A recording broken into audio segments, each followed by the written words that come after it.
تمہارا اللہ پاک کی رضا میں راضی رہنا رب کریم کا تم پر راضی ہونے کا اشارہ ہے۔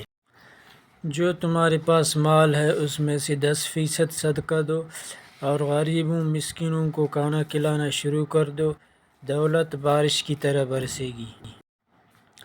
اپنے بڑوں کو بوجھ مت سمجھو، انہیں کبھی اکیلا بھی مت چھوڑو، یاد رکھو یہ وقت تمہارے اوپر بھی آتا ہے۔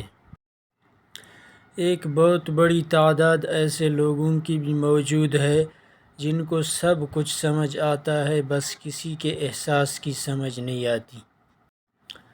دوسرے کے گناہوں کو گنتے رہنے سے بندہ پارسا کبھی نہیں بن سکتا۔ جو روزی روٹی انسان کا مقدر ہے وہ اسے مل کر ہی رہے گی، کوئی اس کو گھٹا نہیں سکتا نہ بڑھا سکتا ہے۔ جس نے پریشانی کے اندر اپنی پریشانی کو سجدے میں رکھ دیا وہ فقیر بھی بہت دور نکل گیا۔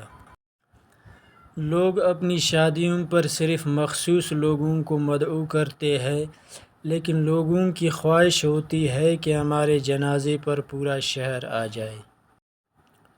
روزانہ نیکیاں کیا کرو اور دریا کے اندر ڈالتے جاؤ، اور جب کبھی زندگی کے اندر طوفان آیا تو یہی نیکیاں کشتی بن جائیں گی۔